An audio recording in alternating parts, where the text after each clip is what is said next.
Oi, gente, mais um na mira de Anne e dessa vez com uma visita inusitada, né? Depois de anos, a gente consegue fazer uma entrevista, traz aqui no Na Mira de Anne o governador do estado do Amazonas, Wilson Lima, né? E como a gente faz com todos os outros entrevistados, a gente vai começar essa entrevista, esse Na Mira de Anne, falando algumas coisas sobre a trajetória do governador. O seu nome todo é Wilson Miranda de Lima. Nasceu em Santarém, no Pará. É pai de 3 filhos, Úrsula, Hugo e Maria Antonella. Mais velho de 6 filhos, começou a trabalhar com 15 anos como locutor de rádio em Itaituba, onde também foi apresentador de TV. Mudou-se para Manaus em 2006, graduando-se em jornalismo e atuando como apresentador de rádio e TV. Como apresentador de TV, assumiu a liderança de audiência com atuação marcante em defesa dos direitos da população. Em 2018, passou a integrar o Partido Social Cristão, legenda com a qual concorreu ao governo do estado no mesmo ano. Foi o primeiro governador eleito com mais de 1.033.000 votos, 58,80% dos votos válidos no Amazonas. Em 2022, filiou-se à União Brasil, né? União Brasil? Correto. E foi reeleito governador, batendo o próprio recorde ao receber mais de 1,39 milhão de votos, 56% dos votos. Aí agora eu vou passar a palavra para o governador e dizer bem-vindo ao Radar. Bom dia, Anne, bom dia a todo mundo que está nos acompanhando nesse momento e muito obrigado pelo convite de poder estar aqui, né? E também reconhecer o trabalho que você faz. Aliás, a sua coragem personifica muito a conquista da mulher e a ocupação de espaço de poder. Então esse microfone que você tem aqui, ele tem um poder muito grande, né? E eu que vim da comunicação, sei a importância que isso tem. É claro que nem sempre se consegue agradar todo mundo, mas é através dessas inquietações que a sociedade começa a se transformar, que as mudanças Sim. começam a acontecer. Então, muito obrigado pelo convite, me sinto muito honrado de poder estar aqui.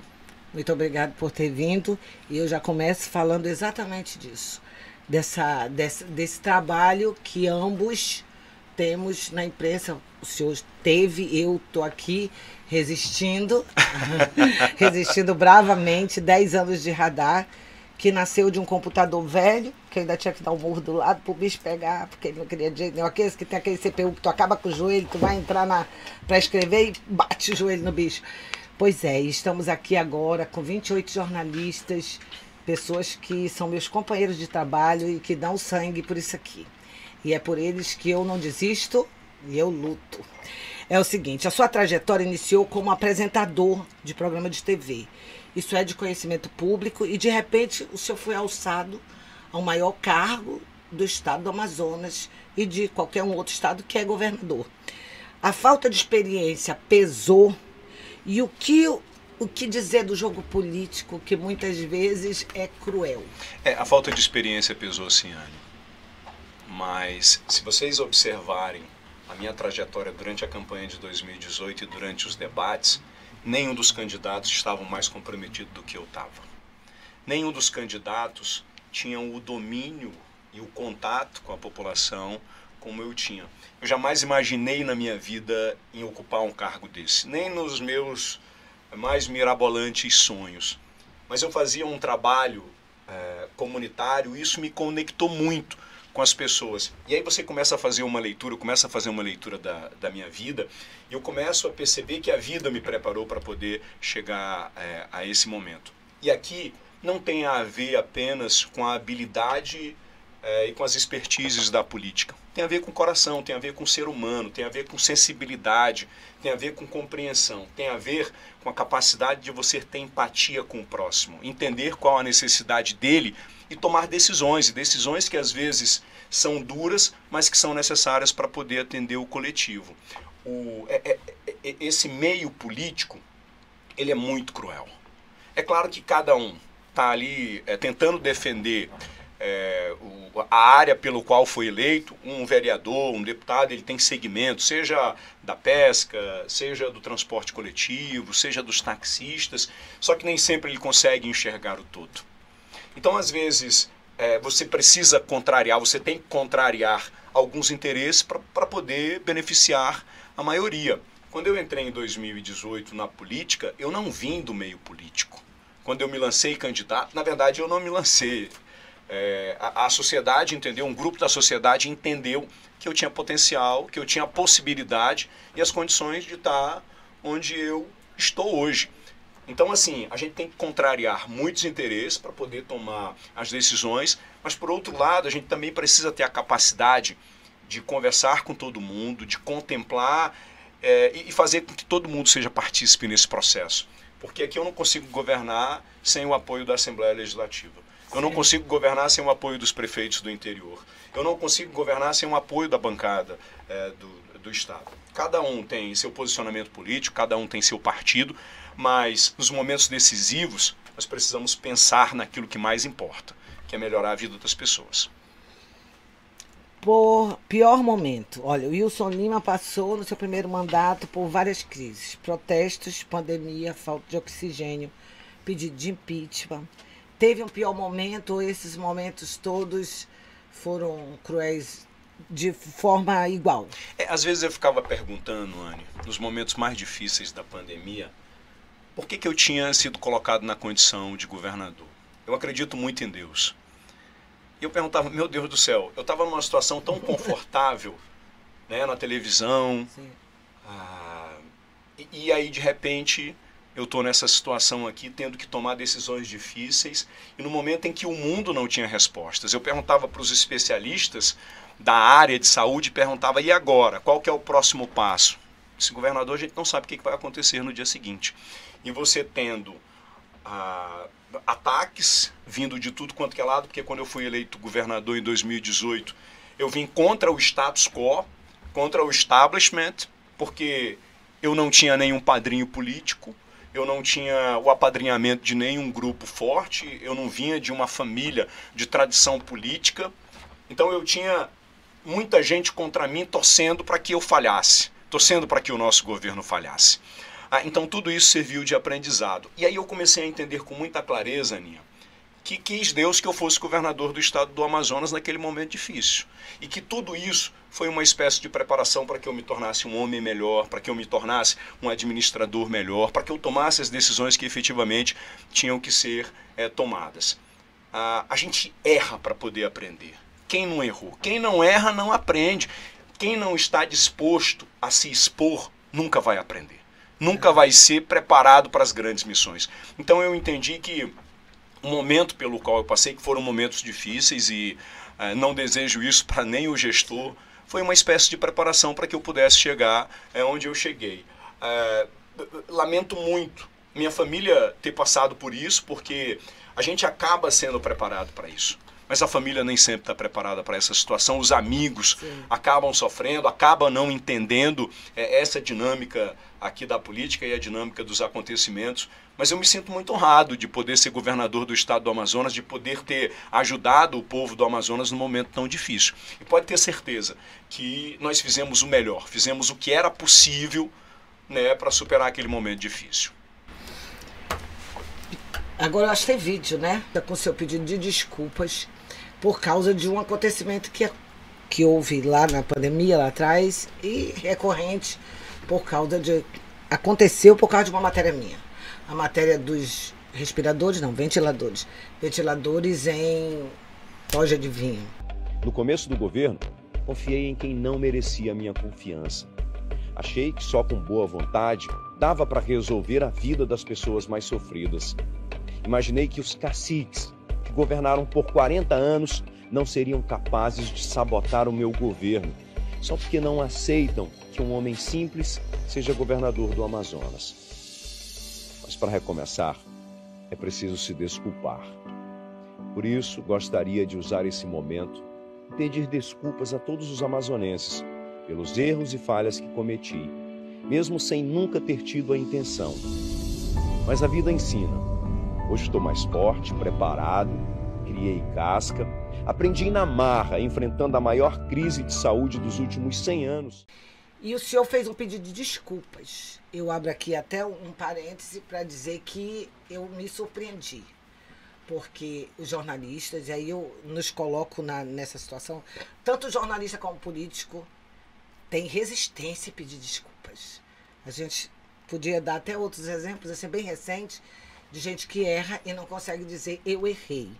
O Wilson daquela época tem essa mesma posição, ops, houve um erro, e eu confiei nas pessoas erradas. O Wilson, nessa época, teve um aprendizado sobre as pessoas que cercam os políticos? Eu tenho muito cuidado, Anne, todas as vezes que eu vou fazer uma declaração pública, todas as vezes que eu vou falar alguma coisa, que é para eu depois não ter que voltar atrás. Eu repito tudo que eu havia falado. Confiei em pessoas erradas, confiei em instituições, em movimentos que eu não deveria ter confiado. E isso me ajudou também a aprender. Isso me ajudou a tomar as decisões que, mesmo tendo que contrariar o establishment, eu tive que tomar e continuo tomando, e em muitas áreas eu tive que ir para o enfrentamento. E eu sou alguém muito equilibrado, e eu não tenho o menor problema em pedir desculpas, em pedir oportunidade do povo do Amazonas, porque a gente está aqui na condição de governador, de prefeito ou de outra autoridade, mas quem manda na gente é o cidadão que votou. No momento em que ele quiser, ele me demite. Entendeu? Eu estou aqui para fazer essa prestação de serviço, eu estou aqui para fazer essa prestação de contas, entendeu? Eu estou aqui passageiro. Eu sou governador do estado do Amazonas, mas não é porque eu sou governador eu vou tomar as decisões por conta de questões pessoais ou de convicções. Eu sou governador de quem não votou em mim, de quem votou em mim. Eu sou governador daqueles que gostam de mim, daqueles que não gostam de mim, daqueles que me atacam, daqueles que me criticam. Então eu estou aqui para cumprir uma missão. E essa missão vai ser cumprida. Eu sou uma pessoa muito focada, eu sou uma pessoa muito disciplinada, aprendi isso na minha família, aprendi isso com meu pai, aprendi isso principalmente com a minha mãe, que é alguém muito persistente, alguém muito obstinada. E claro, tudo isso, Aninha, é importante para as pessoas entenderem que a gente é ser humano, entendeu? Sim. E que a gente precisa da ajuda de todo mundo. Sozinho, ninguém chega a canto nenhum. Eu lembrei desse episódio, porque depois, com essa minha experiência de vida, eu que passei por tantos governos como repórter, eu fui ver que muitas vezes os políticos são cercados de pessoas com quem eles não podem confiar, né? O tempo todo. Eu acho até que isso é a questão mais cruel da política, é essa. Eu que trabalhei com o Amazonino, fui repórter dele lá na sede do governo, eu que fui jornalista da base de apoio do Eduardo na Assembleia, eu que passei por tantos governadores e por tantos presidentes da Câmara, principalmente passei 14 anos na Câmara, simplesmente vi que às vezes a gente, a peia, como a Aninha até costuma dizer, vem de onde a gente menos espera. Mas faz parte do processo. Quanto maior o cargo que você ocupa, naturalmente que maiores as responsabilidades, maiores as críticas. O governador do estado é a figura mais importante do estado. Então ele precisa ter essa relação com todo mundo e é preciso que haja esse peso e contrapeso. Qualquer decisão que o governador tome aqui, e ele faz sim esse papel de magistrado, um juiz, quando toma uma decisão, ele agrada uma parte, mas desagrada a outro. Aqui, todas as decisões que eu tomo é para poder contemplar a maior quantidade possível de pessoas. E isso não é fácil. Tem que ter coragem para tomar a decisão, para colocar, às vezes, o próprio pescoço em risco. Isso é verdade. Depois até nós vamos falar sobre esse negócio de colocar o pescoço em risco. Tá bom, gente? Eu chego lá. Legado. Daqui a 2 anos, encerra seu mandato. Qual o legado que o senhor pretende deixar como governador? Como Wilson Lima gostaria de ser lembrado? O cuidado com as pessoas. Isso não, para mim, é minha meta. É cuidar das pessoas, é atender as pessoas com as ações que a gente vem fazendo, como o Restaurante Popular Prato Cheio, o auxílio estadual permanente, a geração de emprego, a geração de oportunidade para as pessoas. Veja você, Aninha, que quando eu assumi o governo lá em 2019, a principal dificuldade do cidadão, ou talvez uma das mais evidentes era a falta de oportunidades e a falta de emprego. Hoje, a falta de emprego a gente ainda tem, ainda precisa avançar muito, mas a gente diminuiu muito essa reclamação das pessoas pela falta de emprego, porque nós conseguimos voltar aos mesmos patamares de antigamente da Zona Franca de Manaus, da quantidade de pessoas com carteira assinada. Quando eu tenho essas pessoas de carteira assinada, eu desafogo os serviços do Estado, tanto de educação quanto de saúde. Esse ano, o Polo Industrial de Manaus deve bater recorde de faturamento, apesar da gente ter tido a maior estiagem de todos os tempos. A gente deve bater aí 200 bilhões de reais, né, de faturamento da Zona Franca de Manaus. Da mesma forma que a gente fomentou outras matrizes econômicas, você deve lembrar muito bem da briga que a gente travou quando quebrou o monopólio do gás. Eu apanhei muito e esse foi um dos enfrentamentos. Sim. Fui muito atacado porque muita gente não... quer dizer, não é que muita gente não compreendia, havia muitos interesses no processo. Exatamente, isso que eu ia dizer. Então, hoje, lá em Silves, são quase 3 mil funcionários. Agora, em fevereiro de 2025, a previsão é que estejam ali 5 mil pessoas trabalhando. 5 mil pessoas, Aninha, de carteira assinada. Eu estou falando de empregos diretos. Fora os indiretos. Hoje, Silves vive uma outra realidade. O dono de supermercado, uma vez conversando comigo, disse assim: governador, o senhor acabou com o meu fornecedor lá. Eu digo, mas por quê? Diz, porque a Eneva compra tudo que tem lá, eu não consigo mais comprar nada. Então, o que for produzido em Silves é vendido. Não tem hotel, não tem restaurante, os terrenos valorizaram. Então é sobre isso que eu estou falando, sobre geração de emprego, sobre geração de oportunidade para as pessoas. E agora a gente montou lá uma escola profissionalizante, a Eneva, na verdade, bancou a construção dessa escola, que vai formar 2 turmas e já com gente contratada.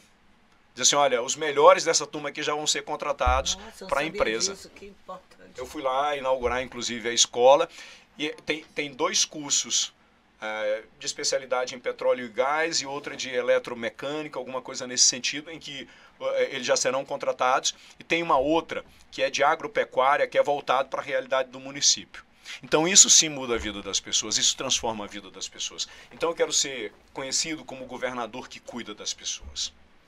Não há como negar, e eu coloquei, foi eu que escrevi isso daqui, porque eu passei como jornalista já por vários governos do estado.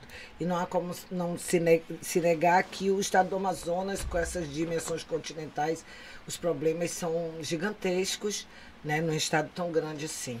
E eu que fui crítica não só do seu governo, mas de vários governos, como de Amazonino, como de Omar Aziz, eu posso citar aqui um monte de nome, desde que eu comecei como repórter, eu tenho essa veia crítica e investigativa.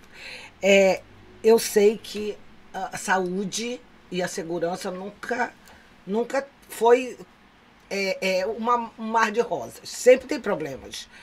E o senhor também passa por essas críticas quanto à segurança e quanto à saúde.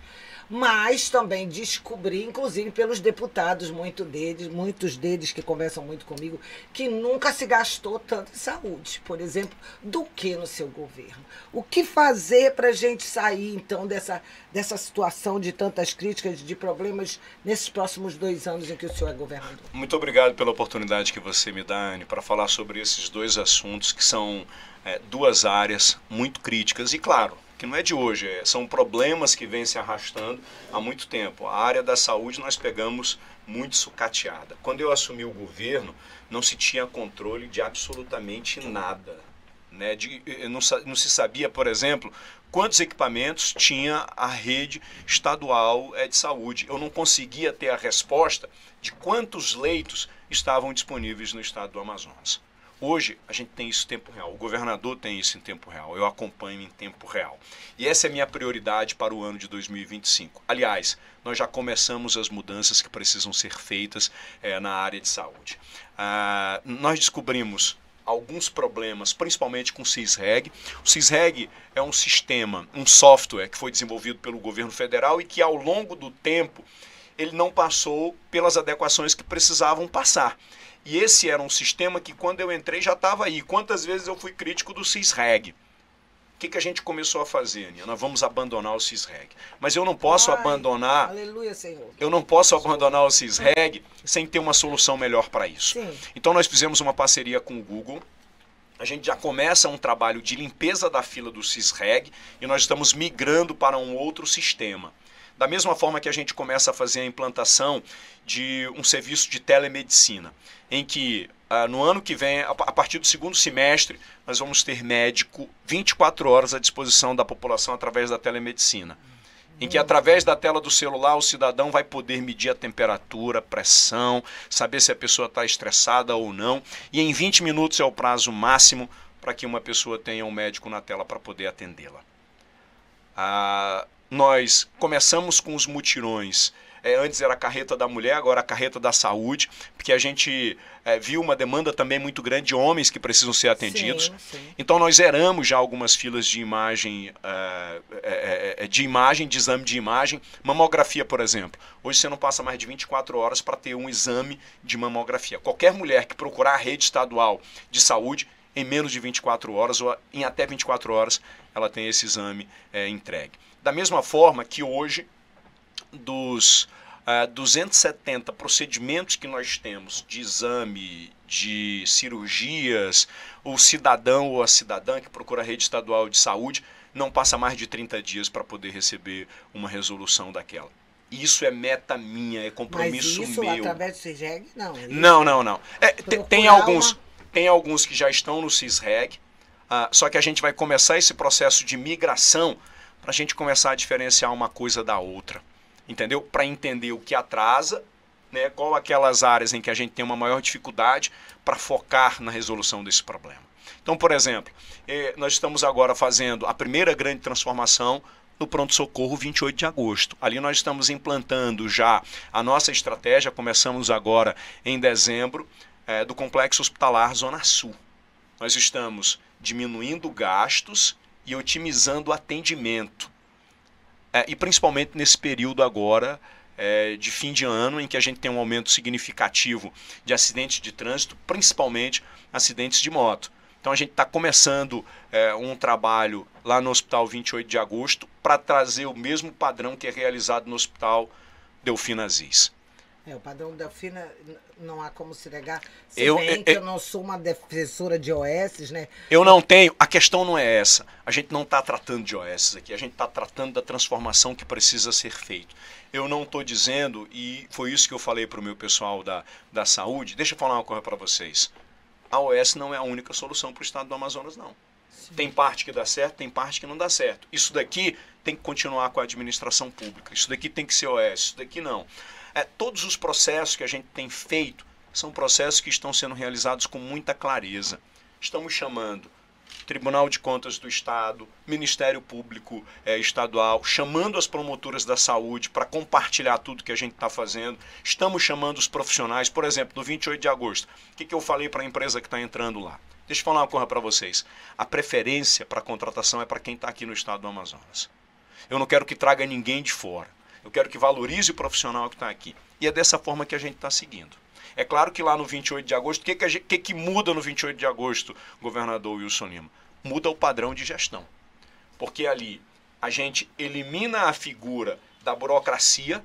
Por exemplo, se eu tenho um problema no estacionamento do 28 de agosto, se eu tinha antes um problema no estacionamento do 28 de agosto, eu tinha que abrir um processo licitatório que dura 3, 4 meses, com risco de empresas que se sentiram prejudicadas de alguma forma no certame, entrar na justiça. Recorrer. Eu vou depender do entendimento do procurador, ele vai entrar na justiça, a justiça vai dar uma decisão e aí o tempo vai passando.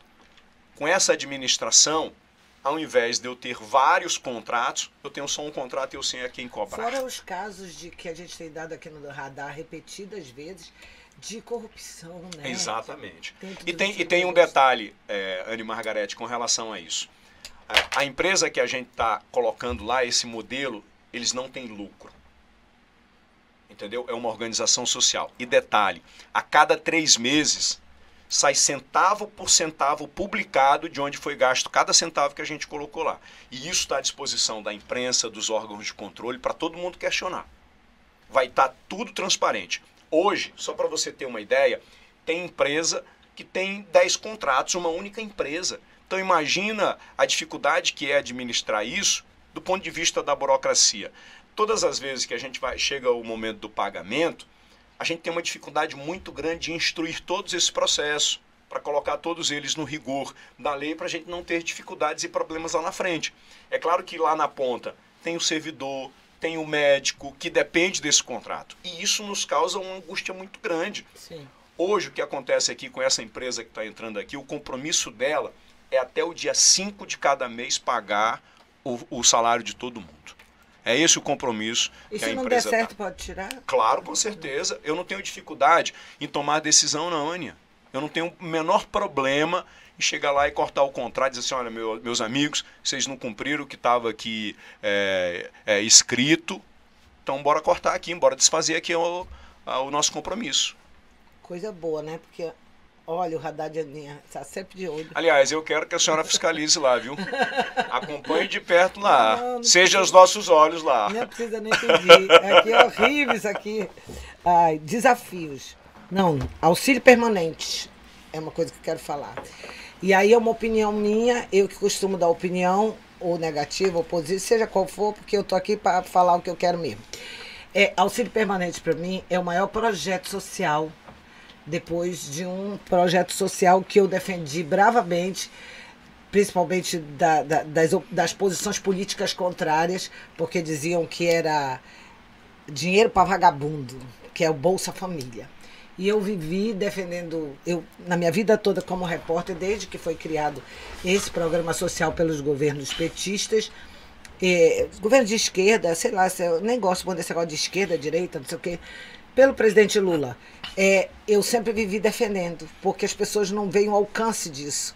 O dinheiro que o pessoal diz que é para vagabundo, ele vai parar no comércio, ele faz movimentar a economia, ele faz uma diferença incrível numa cidade ou num país.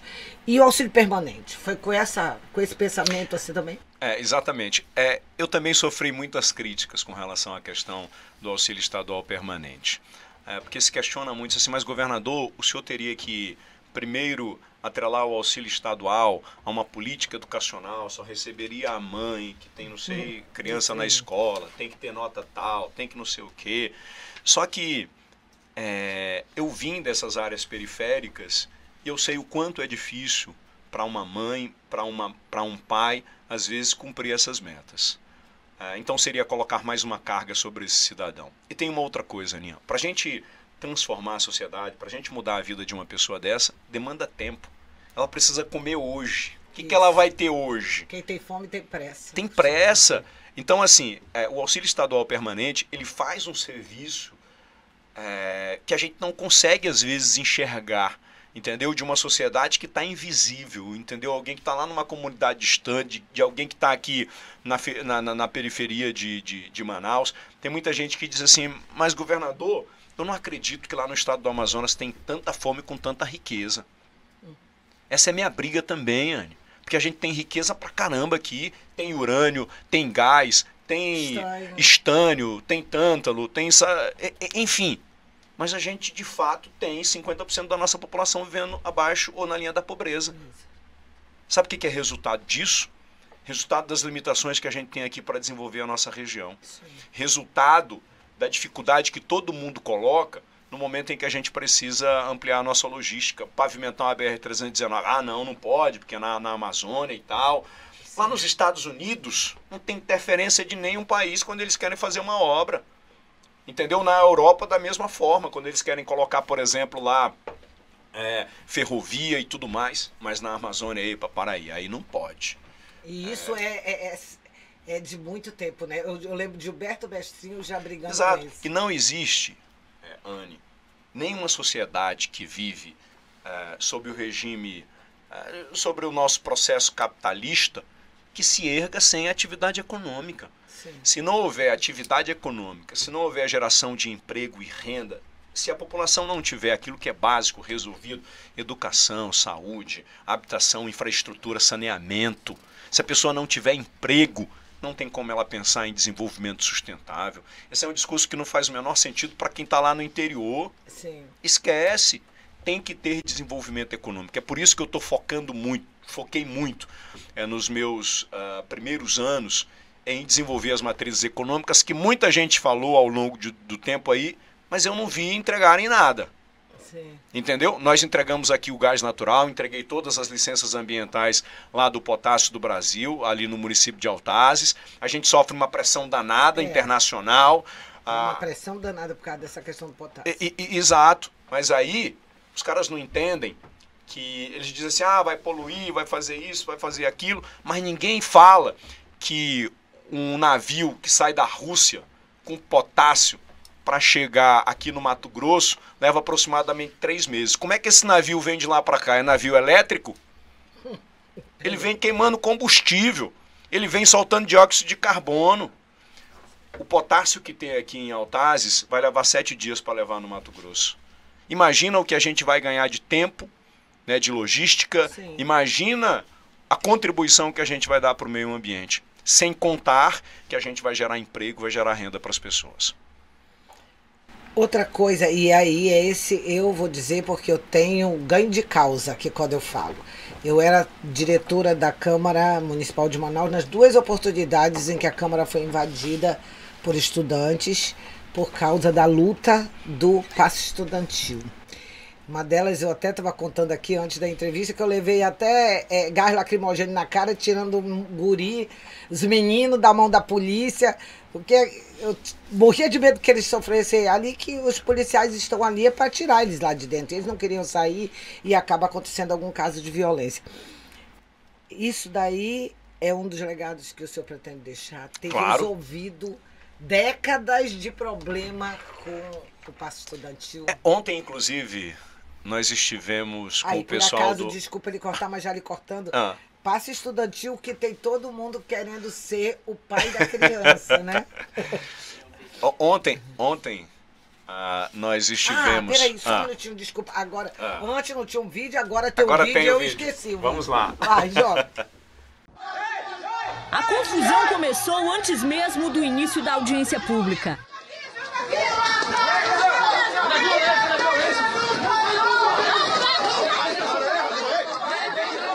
Os manifestantes invadiram o plenário da Câmara de Manaus. Seguranças e a Guarda Municipal colocaram o grupo para fora. Em frente à Câmara, a confusão continuou. Os manifestantes queriam acompanhar a audiência e chegaram a se desentender.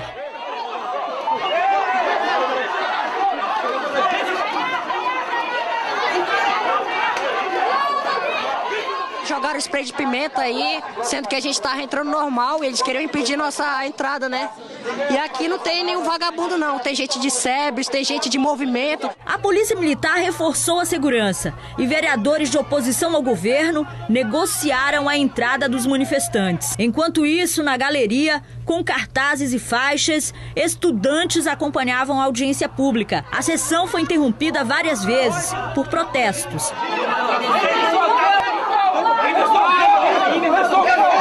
Esse é um dos casos, foi no dia do gás lacrimogênio. Isso foi em que ano? 2008. 2008. Foi o tempo que eu levei gás lacrimogêneo na cara, exatamente nessa porta. Porque a polícia vinha dali e os manifestantes queriam passar para lá.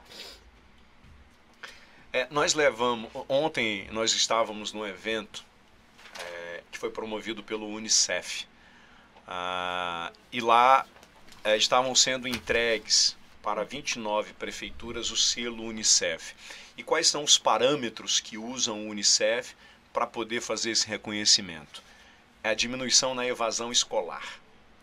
Então tem muita gente, Anne, que não tem condições, muitas famílias que têm que decidir se vai tirar o dinheiro para pagar o passe, se vai pagar a passagem do filho para a escola, ou se vai comprar o rancho para a família.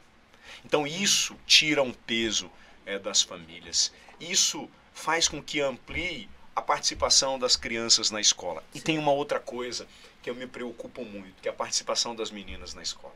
Elas são as mais prejudicadas, e principalmente numa sociedade que é muito machista. Sim. Tem uma coisa e um programa que a gente criou no nosso governo, e que é um negócio que me comove muito, e que eu não conseguia enxergar isso, e a maioria da cidade, da sociedade não consegue enxergar, que é o nosso programa de dignidade menstrual. Eu descobri que tem muitas meninas que faltava 3, 4 vezes por dia, às vezes uma semana à escola, porque a família não tinha dinheiro para comprar absorvente. Então, a gente dá dignidade para a mulher, dá dignidade para a menina. Isso faz com que ela tenha um espaço melhor na sociedade. Isso faz com que ela tenha mais tempo na escola, até porque as mulheres, por natureza, elas são mais dedicadas aos estudos. Historicamente, as notas das mulheres são melhores do que as dos homens. Lá em casa, pelo menos, Então, a gente precisa dar as condições para que essa mulher tenha uma participação melhor na sociedade. Então, programas como esse, como o Passe Livre Estudantil, é importante para a gente reduzir a evasão escolar. Eu vou dar até aqui os créditos para a deputada estadual Alessandra Capello. Foi ela que me apresentou para esse projeto dessa dignidade menstrual. Da dignidade menstrual, que é espetacular mesmo. E ainda tem gente meio abilolada, que eu só posso chamar de abilolada, que é contra. Porque são os conservadores, né? Por acaso, eu tenho grandes críticas a fazer para eles, mas agora vamos a outra pergunta. Existem 2 grandes projetos, e um deles tem a ver com matérias que o radar vem há anos repetindo e batendo, que é a questão da falta de saneamento básico em Parintins. Aí tem mais um projeto do seu governo, que não é só o PROSAI, também tem a expansão do bombódromo. Questões que a prefeitura de lá, agora vai fazer mais de uma década, o grupo político que está lá no poder, não conseguiu resolver. Só acredita que vai conseguir resolver essa questão do PROSAI e da expansão do bombódromo, que é o que gera emprego, renda também, o que traz muito desenvolvimento para Parintins, está focado na questão do boi-bumbá. O senhor acha que consegue resolver no restante aí do seu mandato? Com relação, vamos falar aqui do bombódromo. O que nós vamos fazer lá é um novo bombódromo. É um novo, não é expansão não? Não é expansão. O tamanho do bombódromo ele já não comporta mais a quantidade de pessoas que visita a ilha. E desde 2019 que esse número vem aumentando. Só para você ter uma ideia, Aninha, esse ano o número de pousos e operações, de pousos e decolagens, de operações aéreas lá, chegou a quase 1.000 em uma semana. Parintins tem semanalmente, em média, 10 operações. Então sair de 10 para 1.000 é muita coisa. Então assim, nós precisamos aumentar o tamanho do bombódromo. O que nós vamos começar a fazer? Estamos na fase de contratação do projeto, para fazer o projeto do bombódromo. Mas antes da gente fazer isso, Aninha, eu não poderia fazer algo sem que eu consultasse o povo de Parintins. Então é o povo de Parintins que vai dar o retoque final. Eu vou fazer consultas públicas lá no município. Muito bom. Já está definido o local? Vai ser lá mesmo. A gente vai ampliar lá. Certo. Mas isso eu vou discutir com a população de Parintins. A gente vai discutir com a Câmara, com a Prefeitura, com o Garantido, com o Caprichoso e com a população, para que eles digam como é que eles querem esse bombódromo. Nós vamos levar o projeto pronto. Aliás, a gente já tem um rascunho desse projeto, tem uma maquete que eu já apresentei lá para Parintins, e vamos conversar com todo mundo. Eu vou deixar o projeto pronto do bombódromo e vou iniciar e fazer aquilo que der para fazer durante o mandato. O PROSAI, até o final de 2025, nós vamos resolver o problema de abastecimento de água do município de Parintins. A gente já não aguentava, mas a gente prega no deserto desde 2014. Nós temos o início desse projeto lá. Estamos na fase final de aprovação da proposta do BID no Senado. O senador Omar, inclusive, que está relatando essa operação de crédito, e eu preciso fazer esse reconhecimento à ação do senador lá.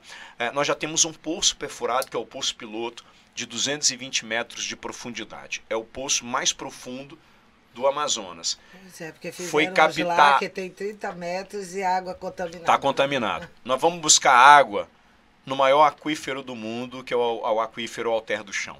E nós vamos resolver 100% do problema de abastecimento de água de Parintins. Nós vamos sair de 0% de tratamento de esgoto para 25%.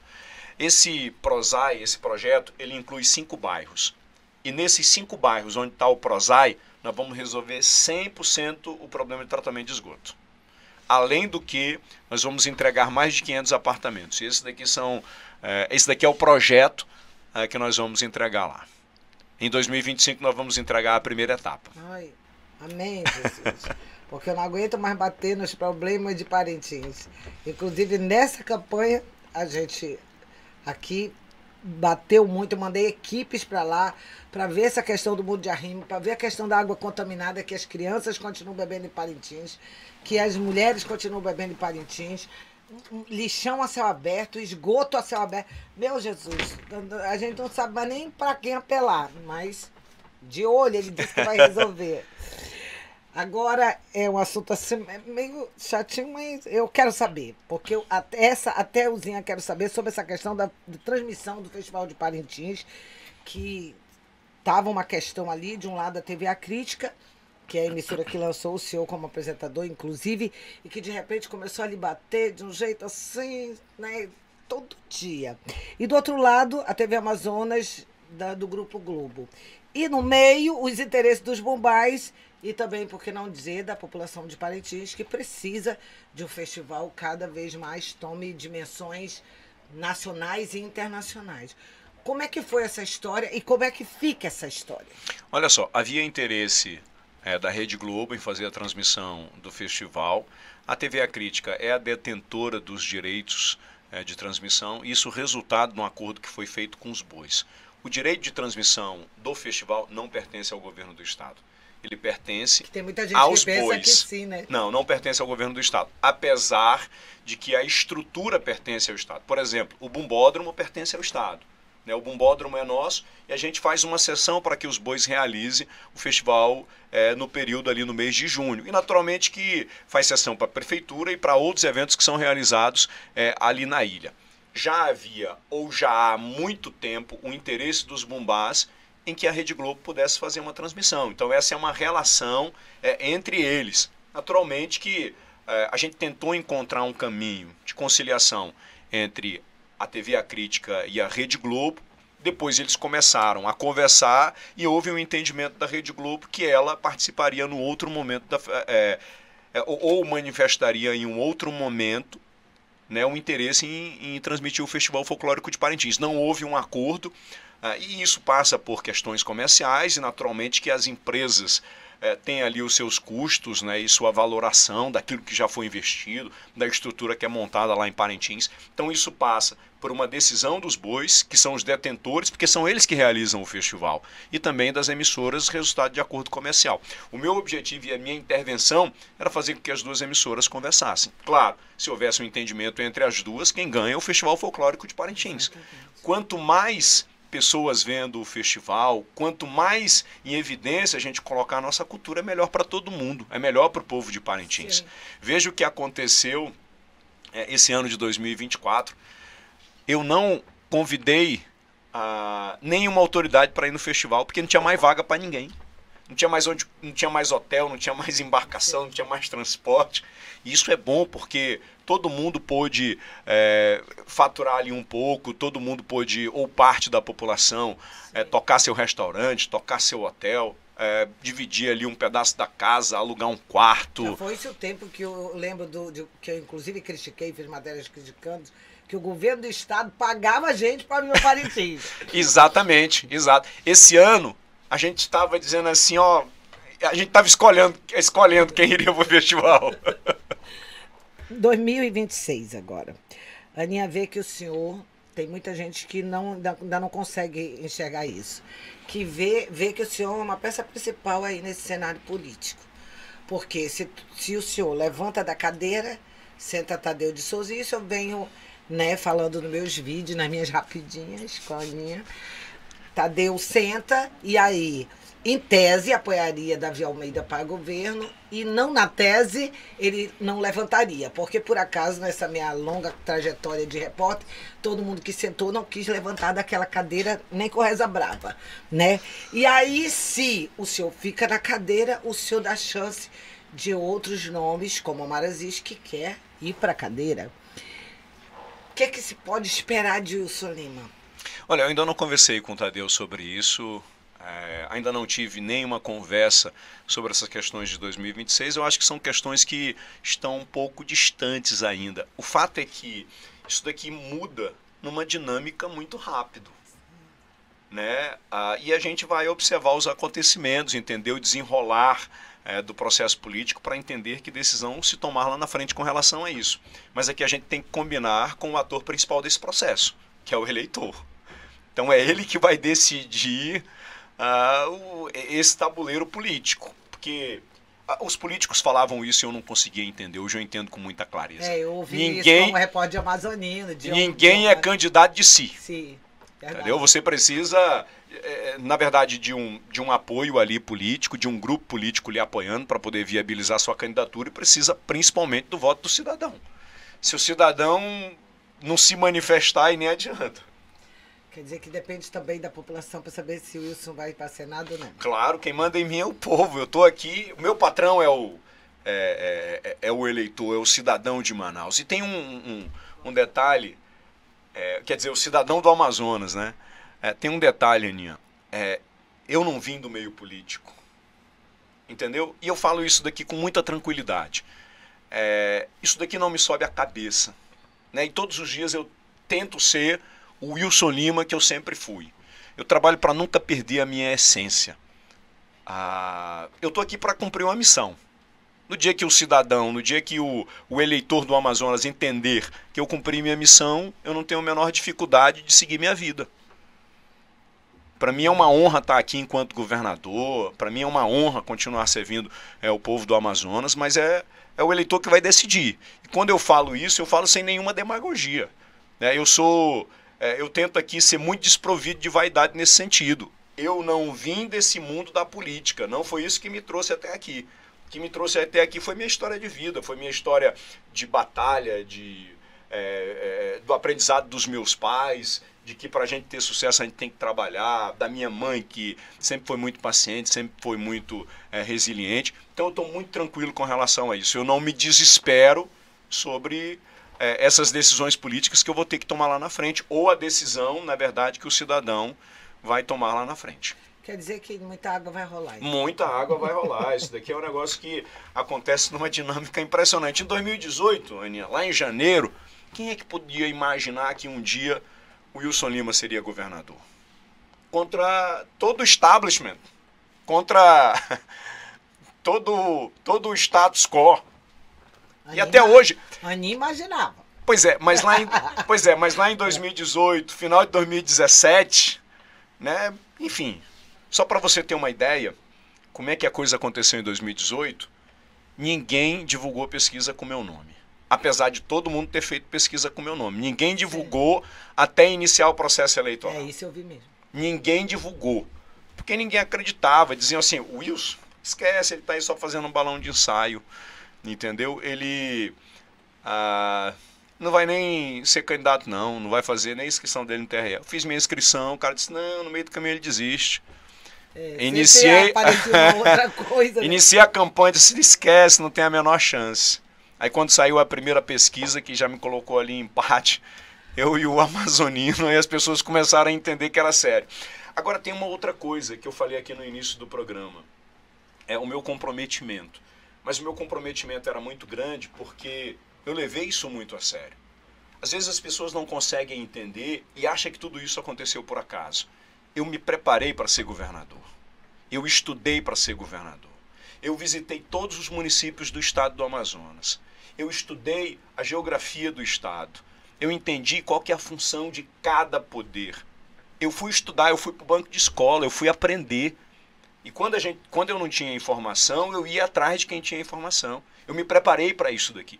Tudo que eu falei durante a campanha era exatamente aquilo que a gente sabia que tinha possibilidade de cumprir. E tudo que eu falo até hoje são aquelas coisas que são possíveis fazer, porque eu conheço a dinâmica do Estado, eu conheço as contas do Estado. Aquilo que eu não sabia, eu fui aprender, eu fui atrás de aprender. E até hoje eu chamo o secretário da pasta e chamo os técnicos e digo assim, me explica como é que funciona isso daqui. Entendeu? Eu não tenho o menor problema em falar isso, eu não tenho o menor problema em aprender. Não, aqui, por exemplo, a gente vive aprendendo todo dia, eu digo. Sim. Porque e principalmente nessa estrutura aqui do governo. Verdade. Deixa eu te dizer, já como certo nos bastidores políticos, o enfrentamento, levando-se em consideração que as pessoas não acreditam que o prefeito de Manaus vai cumprir a promessa de não ser candidato ao governo. Um possível embate entre Omar Aziz e Davi Almeida. O que poderia se esperar, digo de novo, de Wilson Lima? Vai meter a colher ou vai deixar a coisa acontecer?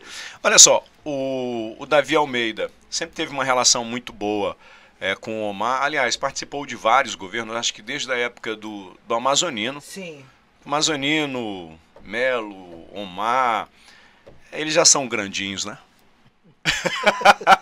Já são grandinhos, se conhecem bem. Caminham juntos. Né?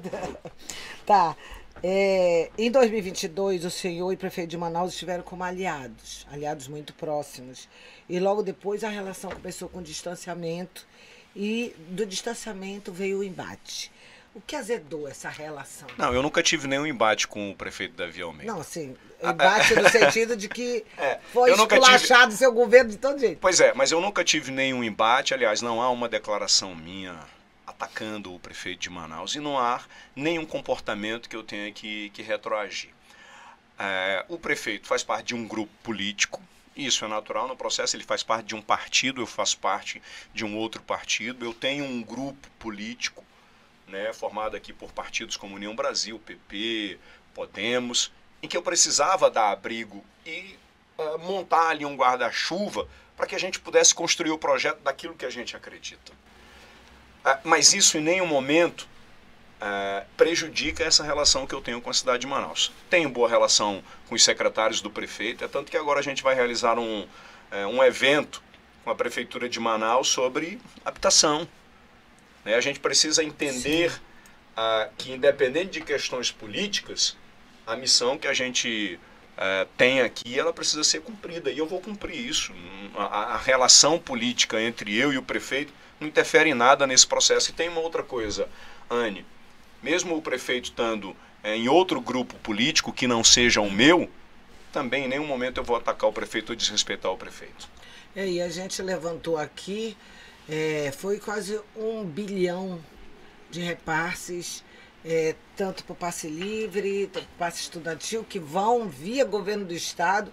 Foi reforma das feiras, foram viadutos, tudo isso num bolo só de convênios, de muitos convênios. Então isso mostra que o governo não está, pelo menos com má vontade com o município. Não, eu continuo com a mesma disposição em ajudar a cidade de Manaus. A cidade de Manaus é uma cidade-estado, né?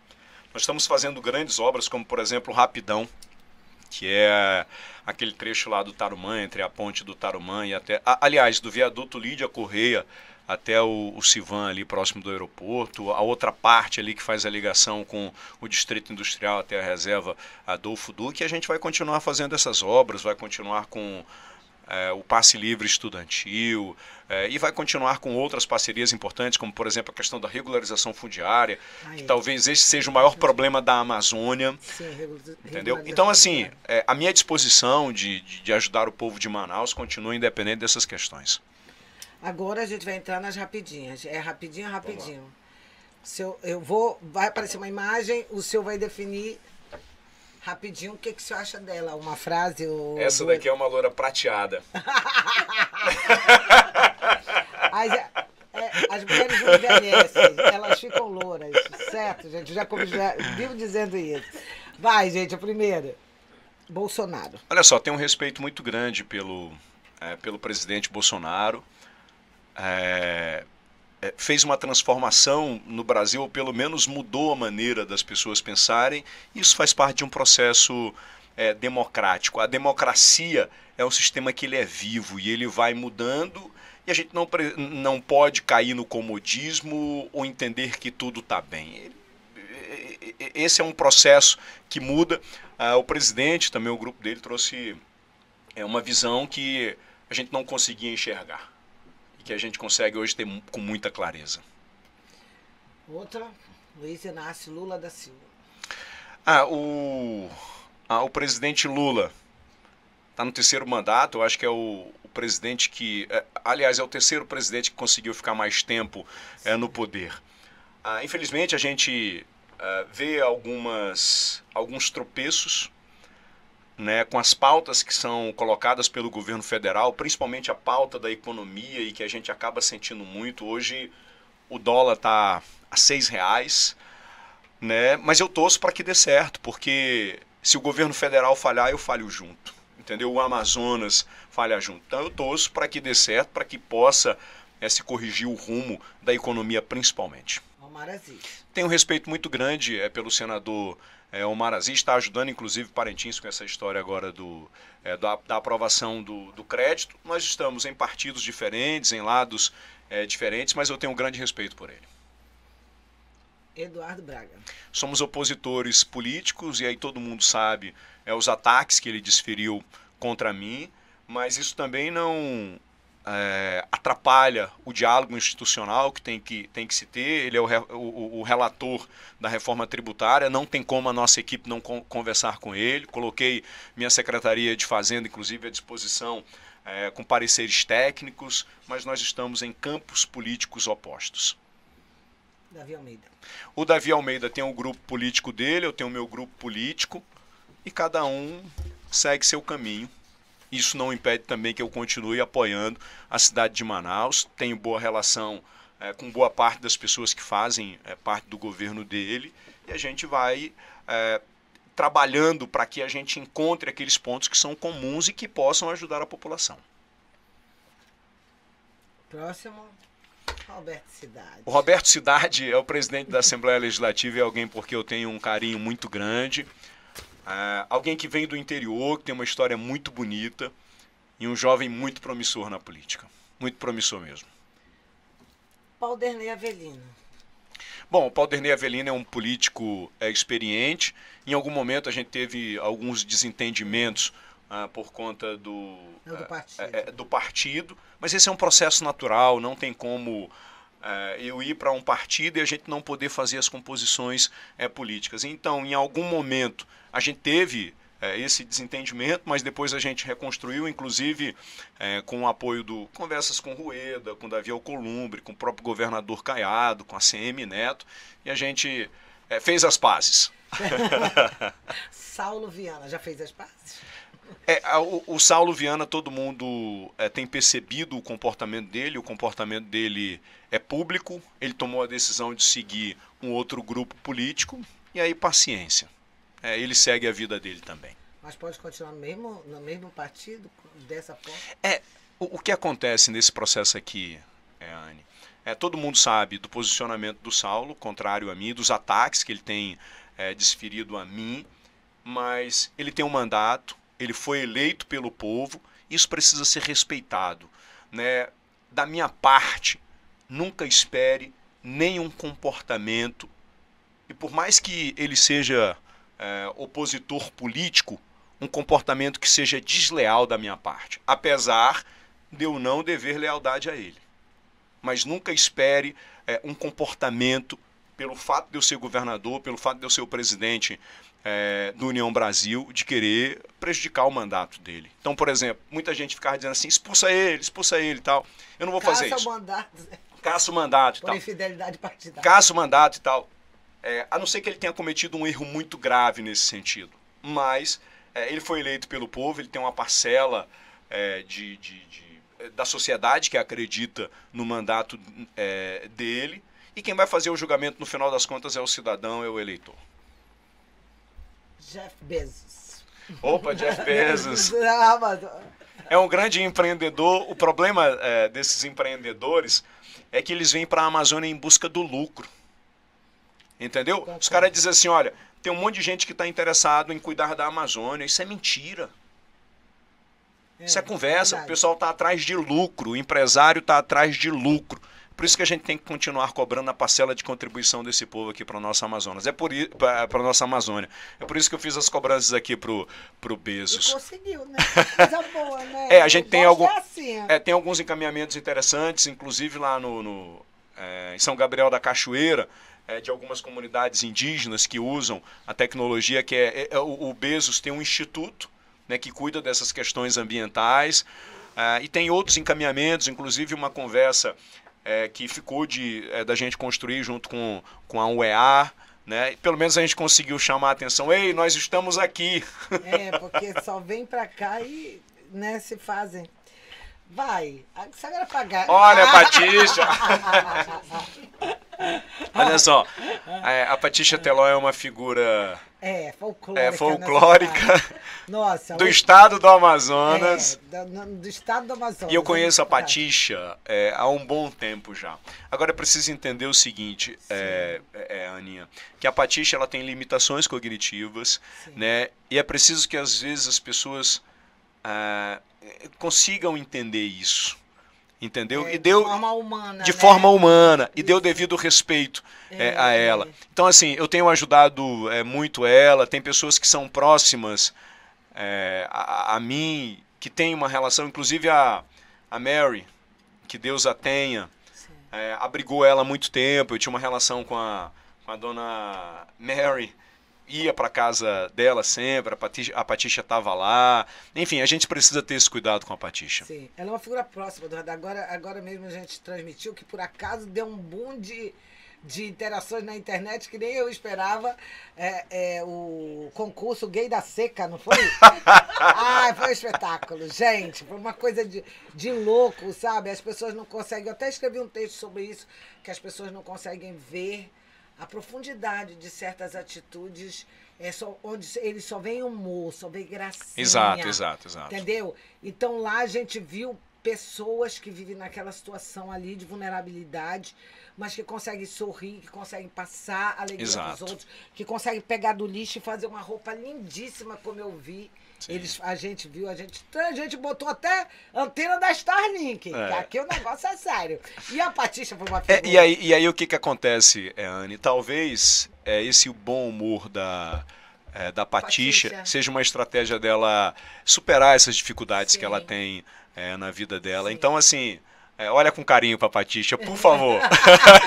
É uma das coisas que eu sempre sorria e achava admirável. Agora eu vou te dizer. Depois eu vou terminar a entrevista dizendo mais uma coisa admirável nesta relação entre o Radar e o Wilson Lima. Não, eu vou dizer agora. Vocês acreditam que o Wilson Lima nunca, o governador Wilson Lima, processou o Radar? Já ao contrário de um outro que nós temos 18 processos, né? Ele nunca entrou na justiça para tirar uma matéria do Radar. E que dirá tirar o Radar do ar, né? Que foi o que foi feito nessa última eleição. Nisso daí eu acho que é que nem a Bíblia. Dá de Deus o que é de Deus, dá de César o que é de César. Dou a César o agradecimento por nunca ter atacado o Radar, certo? É assim, Anne, essas são coisas que a gente não pode agir com o coração, entendeu? Com o fígado. Eu diria com o fígado.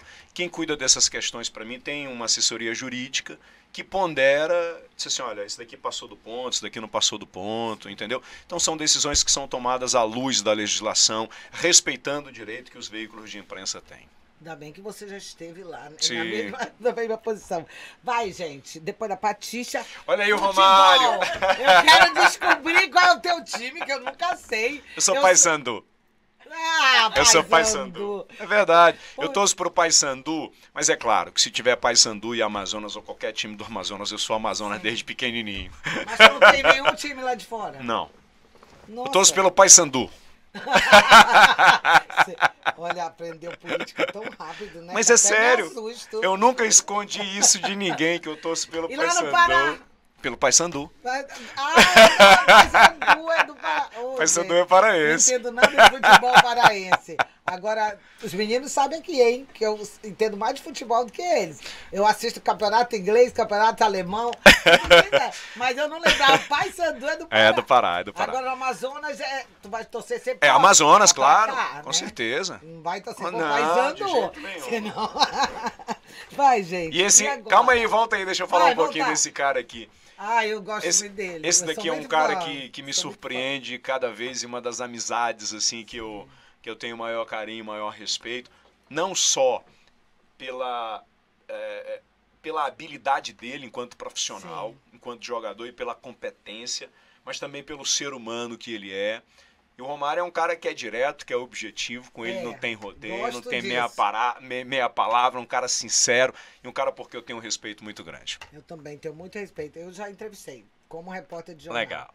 É uma pessoa espetacular. E eu gosto dele porque ele também não tem trava na língua. Esse negócio de ficar medindo o que diz, eu não confio em gente assim. Já, agora a última, gente. Opa! O Wilson Lima ainda continua dançando, cantando e pescando, misericórdia, com essa vida de político?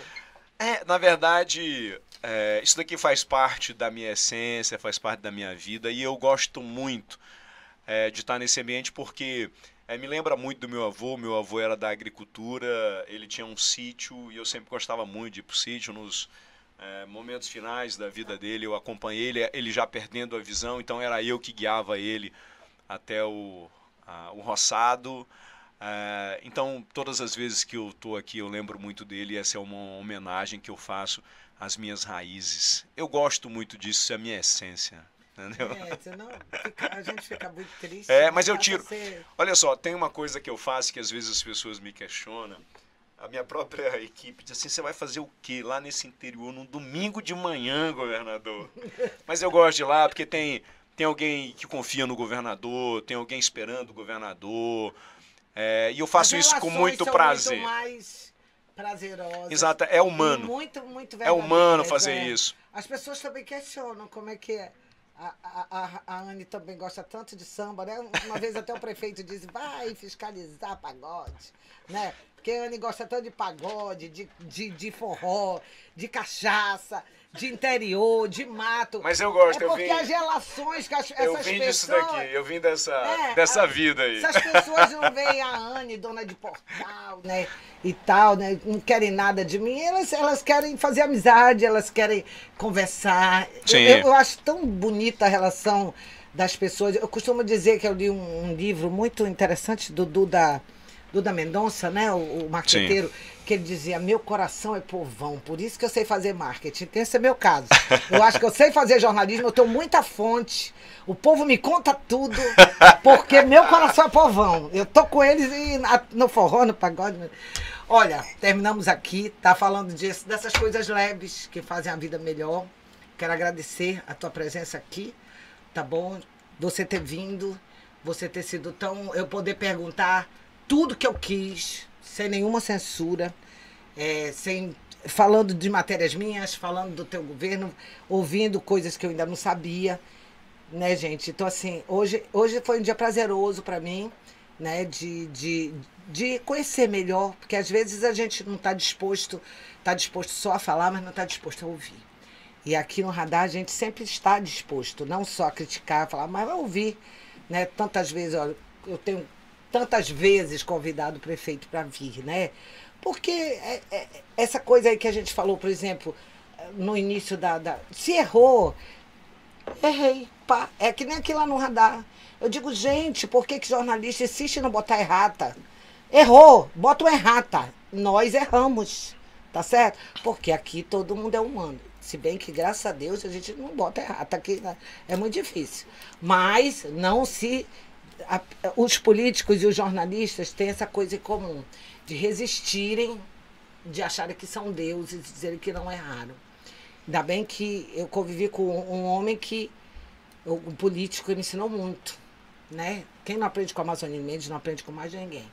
Essa questão de que você tem que assumir as coisas.